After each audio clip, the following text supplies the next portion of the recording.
안녕하세요. 오늘도 하나님께서 우리 모두에게 은혜 주시기를 바랍니다. 그러면 사도신경으로 우리의 신앙을 고백하며 6월 18일 아침 예배를 드리겠습니다.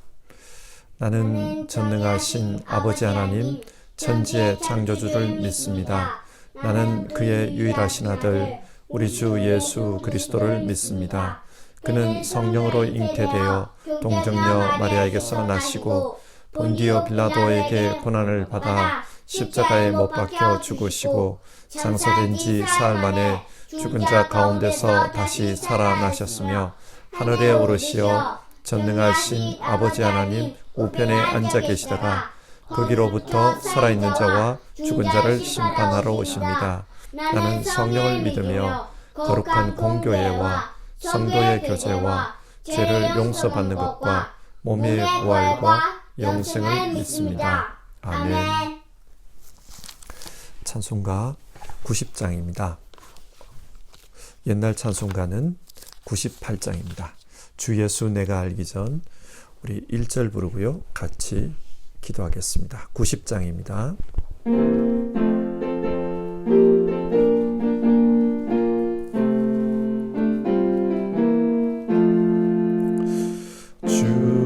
예수 내가 알기 전 날 먼저 사랑했네.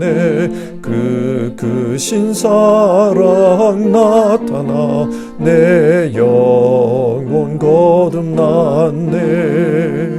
주 내 맘에 늘 계시고 나 주의 안에 있어 저 포도 비유 같으니 참 좋은 나의 친구. 같이 기도하겠습니다.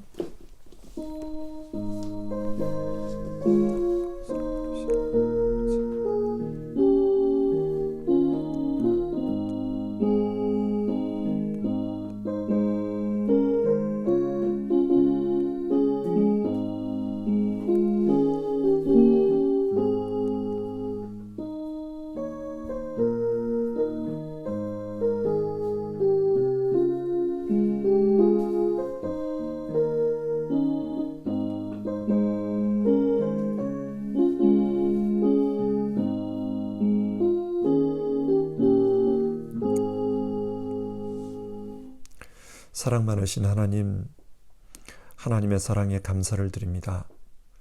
우리가 하나님을 알기 전에도 하나님께서 우리를 사랑해 주셨고 우리가 죄인 되었을 때에 그때 그 사랑으로 우리를 구원하여 주셨던 것 너무나도 감사를 드립니다.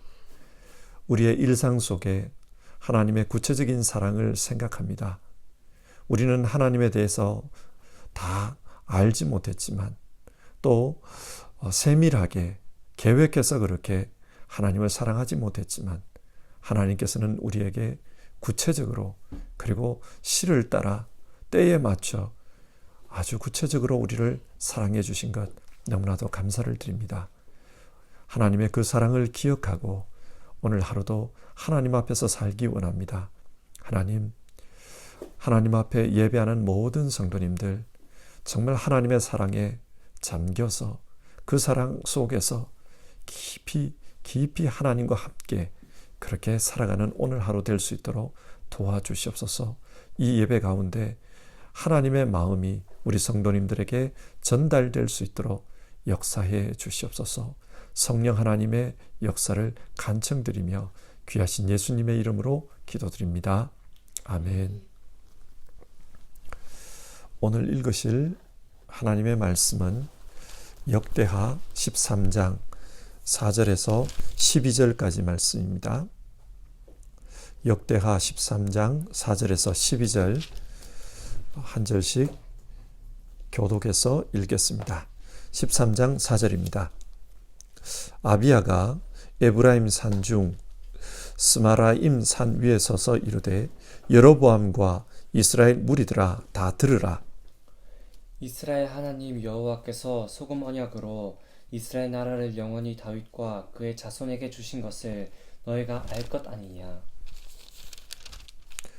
다윗의 아들 솔로몬의 신하 느밧의 아들 여로보암이 일어나 자기의 주를 배반하고 난 농꾼과 잡배가 모여 따름으로 스스로 강하게 되어 솔로몬의 아들 르호보암을 대적하였으나 그때에 르호보암이 어리고 마음이 연약하여 그들의 입을 능히 막지 못하였었느니라. 이제 너희가 또 다윗 자손의 손으로 다스리는 여호와의 나라를 대적하려 하는도다.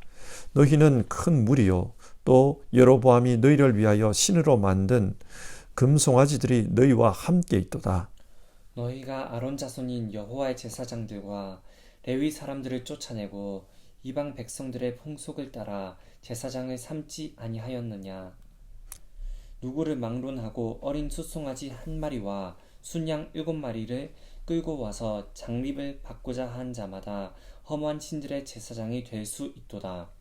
우리에게는 여호와께서 우리 하나님이 되시니 우리가 그를 배반하지 아니하였고 여호와를 섬기는 제사장들이 있으니 아론의 자손이요 또 레위 사람들이 수종들어 매일 아침 저녁으로 여호와 앞에 번제를 드리며 분향하며 또 깨끗한 상에 진설병을 놓고 또 금 등잔대가 있어 그 등잔에 저녁마다 불을 켜나니 우리는 우리 하나님 여호와의 계명을 지키나 너희는 그를 배반하였느니라. 하나님이 우리와 함께하사 우리의 머리가 되시고 그의 제사장들도 우리와 함께하여 전쟁의 나팔을 불어 너희를 공격하느니라. 이스라엘 자손들아 너희 조상들의 하나님 여호와와 싸우지 말라. 너희가 형통하지 못하리라. 아멘. 역대하 13장은 유다왕 아비야에 대한 말씀입니다. 아비야, 내 아버지는 여호와이시다. 그런 뜻의 이름입니다. 참 신앙적인 이름입니다. 그러면 이 아비야는 어떤 사람일까요? 아비야는 르호보암 왕의 아들로서 왕으로서는 3년밖에 통치하지 못했습니다. 아마 일찍 죽은 것 같습니다. 그러다 보니 그에 대한 기록이 아주 짧습니다. 열왕기서의 기록은 단 8절밖에 되지 않습니다. 그래서 아비야가 어떤 인물인지 우리는 자세히 알기는 어렵습니다.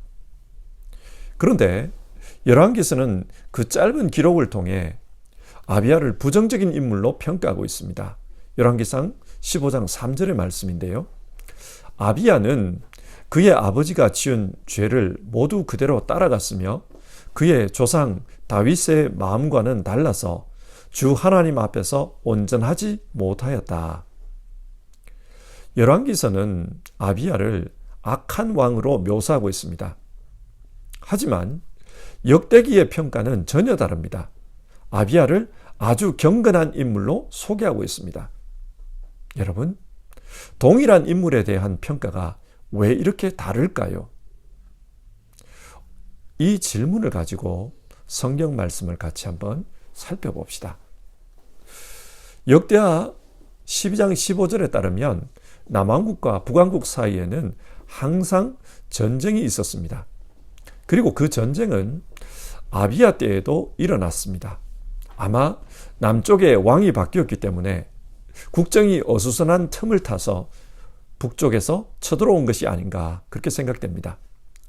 그때 아비야의 군사는 40만 명, 여로보암의 군사는 80만 명이었다고 합니다. 북쪽의 군인 수가 2배나 많습니다. 그러니까 이 전쟁은 절대적으로 아비야에게 불리합니다.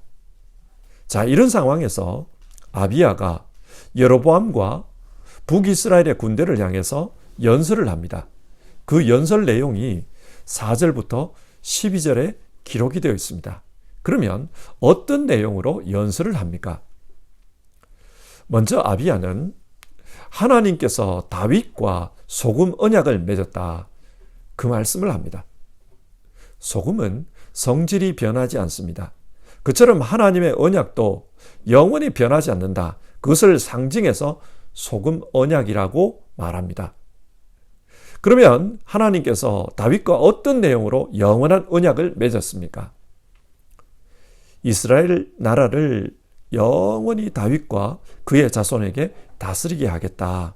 그렇게 말씀하셨습니다. 아비야는 이 언약의 말씀을 믿고 있습니다. 그런데 여로보암은 이 언약을 무시하고 반역을 일으켰다고 합니다. 7절을 보시면 남봉꾼과 잡배들을 동원해서 솔로몬의 아들 르호보암을 대적했다. 그렇게 말합니다. 여기서 남봉꾼이란 헛된 꿈에 사로잡혀 방탕하게 사는 사람들, 그런 뜻입니다. 헛된 꿈을 쫓는 사람들입니다. 그리고 잡배는 히브리 말로 베네 벨리야알인데 직역하면 마귀의 자식들, 그런 뜻입니다. 근데 우리 성경에서는 이 단어를 자주 불량배로 번역하고 있습니다. 그러니까 여로보암은 허망된 말에 선동된 그런 사람들, 그리고 불량배들을 동원해서 하나님의 언약을 깨뜨리고 말았다. 그렇게 말하고 있습니다. 뿐만 아니라 8절, 이제 너희가 또 다윗 자손의 손으로 다스리는 여호와의 나라를 대적하려 하는도다. 이 말은 하나님의 소금 언약을 깨뜨린 것도 부족해서 이제는 그 나라를 향해 전쟁을 일으켰다. 이것은 명백하게 하나님의 뜻을 거역하는 행위다. 그렇게 말합니다. 그리고 아비야는 그런 북이스라엘이 하나님과는 전혀 상관없는 나라임을 밝히고 있습니다. 8절인데요. 또 여로보암이 너희를 위하여 신으로 만든 금송아지들이 너희와 함께 있도다. 지금 북이스라엘은 금송아지 우상을 섬기고 있다는 것입니다. 여로보암은 그 금송아지를 하나님이라고 하는데 그는 우상이라는 겁니다. 그리고 9절, 여로보암은 율법이 정한 제사장들과 레위인들을 쫓아내고 마치 이방인들처럼 자기 마음대로 제사장을 세웠다고 합니다. 그리고 이런 말을 해요. 누구든지 수송아지 1마리와 수장 7마리를 끌고 와서 성직을 맡겠다고 하면 그 사람을 제사장으로 임명하고 있지 않느냐. 그런 이야기를 합니다. 북이스라엘은 하나님과는 전혀 상관없는 나라다. 타락한 나라다. 그렇게 말합니다. 그러면 남유다는 어떻습니까? 10절과 11절, 우리는 오직 하나님만 우리의 주님으로 섬기고 있다. 우리는 하나님을 배반하지 않았고 율법에 따라 아론의 자손들이 제사장과 레위인으로서 매일 아침 저녁으로 하나님 앞에 번제를 드리고 있다. 뿐만 아니라 성소에서 분향하며 진설병을 상위에 진설하고 있고 또 등잔대에 불을 밝혀 하나님의 규례대로 그렇게 섬기고 있다. 그런 말을 하고 있습니다. 그러니까 남유다가 율법의 가르침대로 하나님을 섬기는 진짜 하나님의 나라다. 이런 말입니다. 그래서 12절, 하나님이 우리와 함께 하사 우리의 머리 되시고, 여기서 머리라는 말은 군대를 의미합니다. 하나님께서 이 남유다의 군대를 이끌고 계십니다. 따라서 하나님이 함께 하시니 유다를 대적하는 자는 어리석은 자다. 그런 이야기입니다. 그리고 이 전쟁은 하나님을 배교한 이스라엘을 유다를 통해 응징하시는 하나님의 전쟁이다. 그렇게 선포합니다. 그러므로 이 전쟁은 절대 북이스라엘이 이길 수 없다. 선포합니다. 자, 이렇게 아비야가 믿음으로 연설을 하고 있을 때 북이스라엘은 어떻게 움직이고 있습니까? 북이스라엘은 실질적인 군사 작전을 행하고 있었습니다. 13절인데요. 여로보암이 유다의 뒤를 둘러 복병하였으므로 그 앞에는 이스라엘 사람들이 있고 그 뒤에는 복병이 있는지라. 여로보암이 군대를 이동시켜서 남유다의 앞과 뒤에 군대를 포진시켰습니다. 쉽게 말해서 사방에서 포위한 겁니다. 군사의 수가 2배나 되니까 사방에서 포위해서 공격하겠다는 뜻입니다. 이것을 본 유다는 상황이 매우 어려워졌다는 것을 깨달았습니다. 아비야가 하나님을 믿고 이 전쟁은 하나님께서 이끄시는 전쟁이므로 우리가 승리한다 그렇게 선언했지만 실제적인 상황은 굉장히 어려워졌습니다. 우리 역시 이럴 때가 있습니다. 하나님을 믿고 믿음으로 승리를 선포하며 나아가지만 현실에서는 전혀 반대 상황을 만날 때가 있습니다. 그러면 이럴 때는 어떻게 해야 합니까? 14절, 하나님께 부르짖어야 합니다. 유다 백성들은 하나님께 부르짖었습니다. 그리고 제사장들은 하나님을 향해 나팔을 불었습니다. 여기서 나팔을 불었다는 것은 하나님 우리를 구원해 주십시오. 그렇게 하나님께 호소하는 행위입니다. 자, 이렇게 하나님께 부르짖을 때 어떤 결과가 나타납니까? 15절과 16절인데요.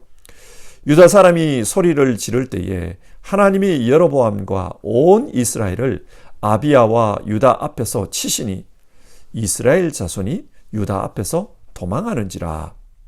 하나님께서 개입하셨습니다. 그래서 이스라엘을 치셨습니다.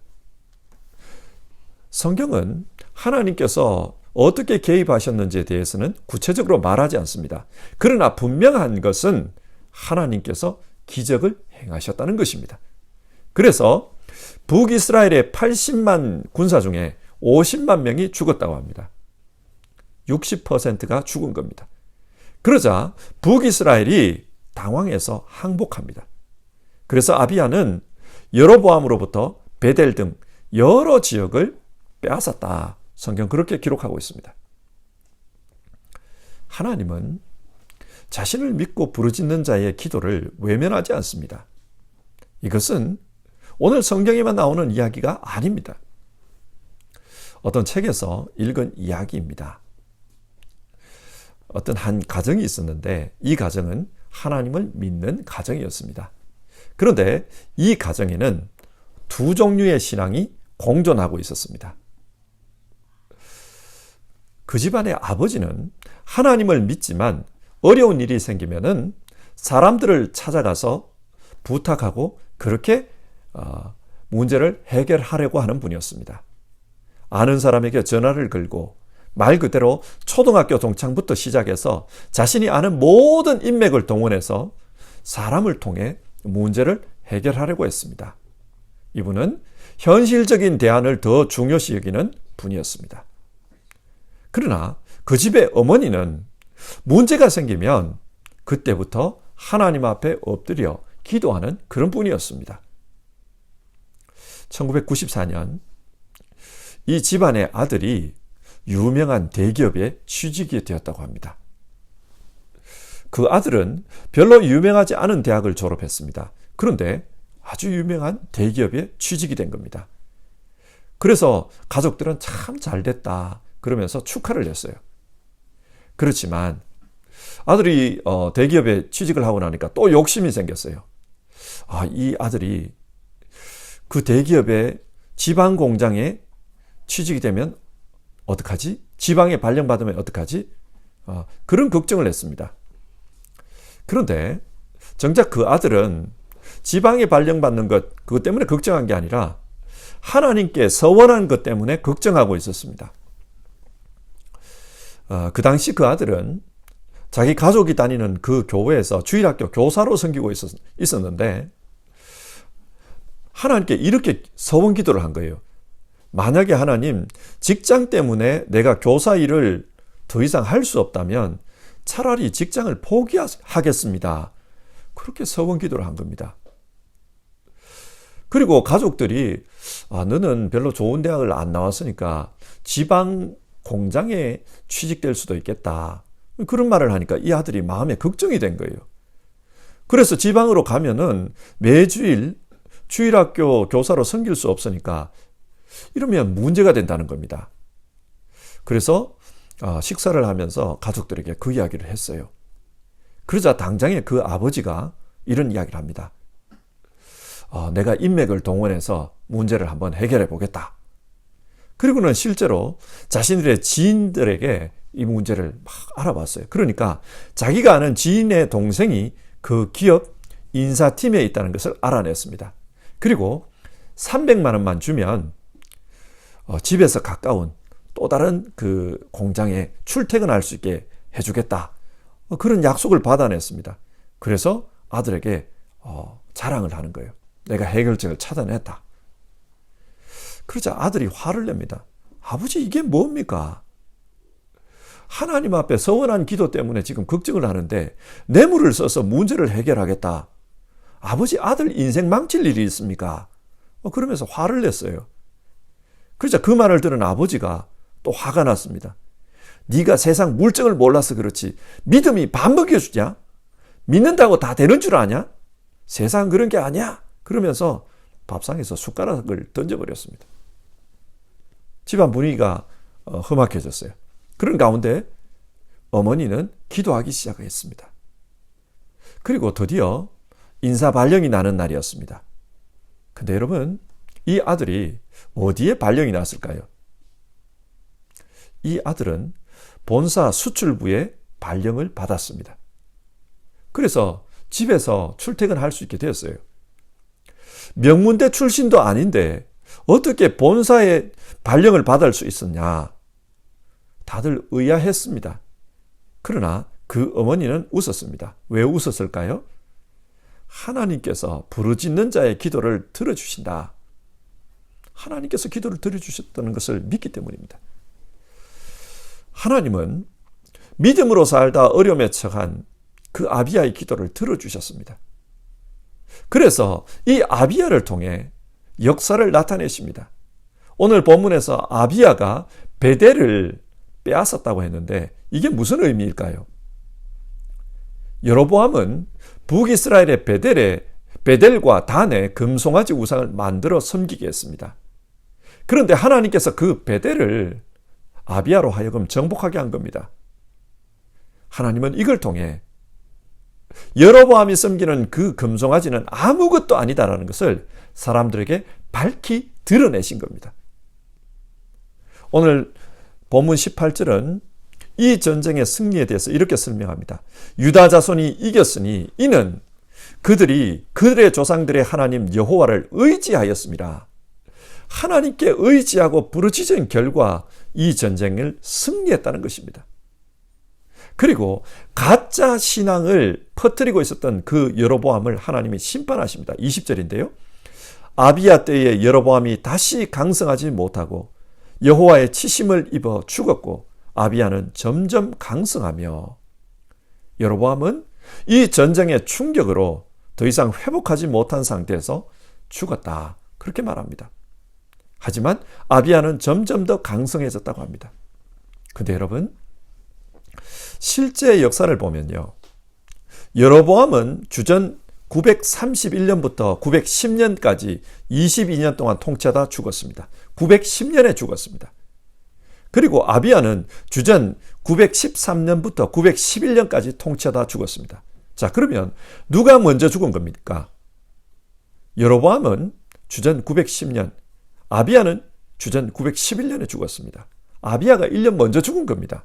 그런데 왜 성경은 여로보암은 먼저 죽은 것처럼 말하고 아비야는 오랫동안 살면서 강성했던 것처럼 그렇게 기록하고 있는 것입니까? 성경에서는 삶의 길이가 아니라 삶의 질이 중요합니다. 하나님을 믿고 하나님에 붙들려 산 사람, 그 사람이 위대한 사람이고 그 사람이 하나님께서 강성하게 한 사람이다. 성경 그것을 말씀하고 있는 겁니다. 자, 오늘 말씀을 정리해 봅시다. 역사가는 자기가 가지고 있는 자료를 가지고 그 사람을 평가합니다. 그래서 열왕기 기자는 아비야를 악한 사람으로 묘사했어요. 그러나 역대기는 열왕기가 가지고 있지 않는 자료를 가지고 우리에게 소개해 줍니다. 그 자료는 북이스라엘과의 전쟁에서 철저히 하나님을 믿고 하나님의 도우심으로 싸웠던 아비야의 믿음을 잘 보여주고 있습니다. 그래서 역대기는 이 아비야를 하나님을 믿고 나라를 위기에서 구한 경건한 왕으로 묘사하고 있습니다. 여러분, 성경이 이것을 통해 우리에게 무엇을 교훈합니까? 한정된 자료로 사람을 평가하는 인간의 평가는 유한한 것입니다. 그러나 우리의 전혀 다른 모습도 다 보고 계시는 그 하나님의 평가는 온전합니다. 영원합니다. 그래서 하나님의 사람들은 하나님의 평가를 염두에 두고 세상을 살아야 한다. 성경은 이것을 교훈합니다. 사람은 누군가에게 인정받고 싶은 욕망이 있습니다. 그래서 인정받기 위해서 노력합니다. 그리고 인정받지 못했을 때는 슬퍼하고 우울해합니다. 근데 여러분, 이 세상의 인정이 과연 공정한 겁니까? A라는 사람에 대해서 어떤 사람은 좋은 사람이라고 말하고 어떤 사람은 그렇지 않다고 말합니다. 세상의 평가는 늘 그렇습니다. 비율의 차이일 뿐 좋다와 나쁘다가 늘 공존합니다. 그런데 이런 평가는 유한한 평가입니다. 시간이 지나면 망각되고 마는 그런 평가입니다. 그러나 하나님의 평가는 영원한 평가입니다. 그렇기 때문에 하나님께서 우리를 어떻게 평가하실까? 그것을 생각하며 살아야 합니다. 그리고 하나님 앞에서 인정받기 위해서 우리는 노력해야 합니다. 오늘 성경은 하나님의 언약의 말씀을 믿고 하나님께 부르짖으며 하나님의 손에 붙들려 산 그 사람이 하나님께 인정받는 사람이다. 그렇게 교훈합니다. 비록 아비야는 짧은 인생을 살다 갔지만 하나님께서 그를 복되게 해주셔서 그의 집안이 강성하게 되었다. 21절은 그것을 말합니다. 성도 여러분, 우리 모두는 하나님께 인정받는 삶이 되었으면 좋겠습니다. 하나님께 인정받는 삶은 하나님의 언약의 말씀을 붙들고 그 말씀을 믿으며 사는 사람입니다. 또 믿음 가운데서 어려움을 만났을 때 하나님께 부르짖으며 믿음의 힘으로 싸우는 사람입니다. 그래서 그 믿음을 통해 진짜 하나님을 믿는 것이 무엇인지를 세상 속에 나타내는 사람입니다.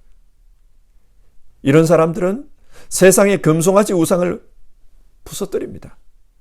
이 세상에 얼마나 많은 금송아지가 있습니까? 재물이, 그리고 명예가, 권력이, 그것이 마치 축복인 것처럼 말하며 그 금송아지를 붙들고 하나님 섬기는 사람이 많습니다. 그러나 진짜 하나님을 믿는 사람은 이 진짜 믿음을 통해 가짜를 무너뜨리고 하나님의 집 베델, 그 베델을 회복합니다.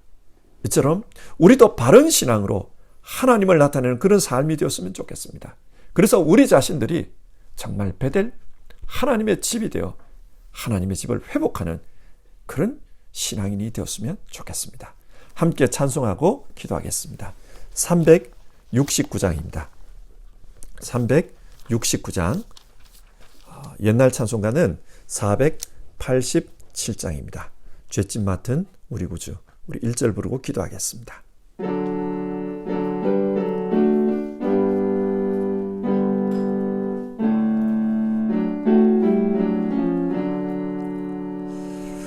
죄짐 맡은 우리 구주 어찌 좋은 친구인지 걱정 근심 무거운지 우리 주께 맡기세 주께 고함 없는 고로 복을 얻지 못하네 사람들이 어찌하여 아랠 줄을 모를까. 우리 시간 같이 기도해 봅시다. 오늘 우리는 성경 말씀을 통해 아비야에 대한 평가가 열왕기서의 평가와 역대기서의 평가가 다르다는 것을 살펴보았습니다. 짧은 통치 기간을 다스리다가 죽었기 때문에 열왕기서는 하나님께 벌을 받았다 그렇게 평가하고 있어요. 그러나 그렇게 벌을 받았다고 평가했던 그 아비야였지만 역대기는 아니다. 그분은 정말 하나님의 언약의 말씀을 붙들고 살았던 사람이고 또 어려움 앞에서 하나님께 부르짖으며 하나님을 신뢰했던 사람이다. 그는 그 믿음으로 가짜 신앙을 부서뜨리고 참된 신앙이 무엇인지를 드러낸 사람이다. 역대기는 이것이 하나님께서 기뻐하시는 신앙, 하나님께서 인정하는 신앙이라는 것을 우리에게 말씀하고 있습니다. 여러분, 우리도 이렇게 한번 기도해 봅시다. 하나님, 우리도 하나님 앞에 인정받는 신앙이기를 원합니다. 그래서 우리도 하나님 언약 말씀 붙들고 신앙할 수 있도록 우리에게 말씀의 역사를 더하여 주시옵소서. 우리 모두는 하나님과 십자가 언약으로 하나 된 사람이라는 것을 기억하며 살게 하옵소서.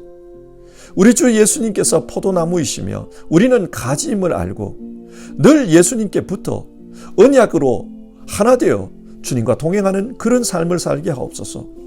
그래서 문제를 만났을 때 주님께 기도함으로 문제와 싸우는 우리 되게 하시고, 그래서 세상 속에 가짜가 많은 이 세상 속에 진짜 신앙을 드러낼 수 있도록 우리를 통해 역사해 주시옵소서. 우리 그렇게 한번 기도해 봅시다. 우리 같이 기도하겠습니다.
하나님, 오늘 말씀을 통해서 하나님께서 인정하시는 신앙이 어떤 것인가 우리가 함께 살펴보았습니다.